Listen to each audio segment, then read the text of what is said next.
my foam core. I'm so excited. Yay. It's tall. It's 8 feet. Okay, so since this polyboard is too tall to really stand and maneuver in the house, I am going to use an X-acto knife and a yardstick to cut a little bit off and then turn that part into an under eye reflector. So I'll probably take off maybe a foot. That should be enough. And I'll just make it 7 feet. So I think 7 feet. So let's get started.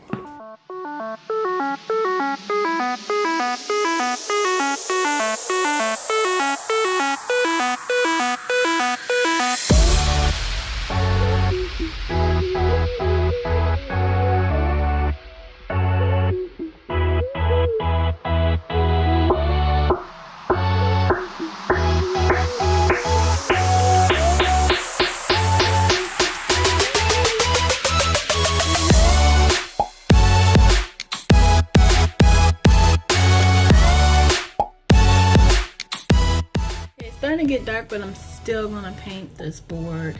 I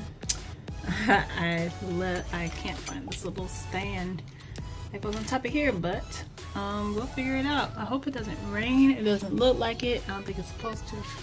But yeah, I'm about to go.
I lost a lot of light, but here it is.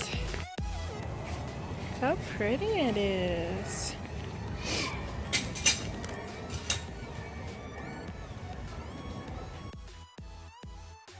I got it all over my hands. I have never gotten that messy with paint before.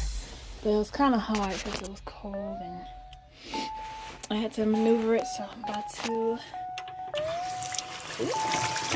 wash the roller off. Such a pretty purple. This is it in the thing. It's going to be a beautiful backdrop, honestly. So I'm going to just let it sit outside for a minute. Hopefully it dries fast. Okay, so it was super windy outside, and so I decided to bring it in and just lean it on the stairs leading to my basement. I do see like spots like this where I was trying to take the paper off, so I know to be careful next time. Just like little pieces. I like that. I see I missed a spot, so I'll just have to touch this up a little bit. But the paint that I got is a one coat paint, so it should be good. It should be fine. These little dents in it, but it's gonna be awesome. I love it. This is such a pretty color. I can't wait to take pictures with it. I thought it would be a slightly tad bit darker, but it's perfect. I really love this deep purple. So yeah.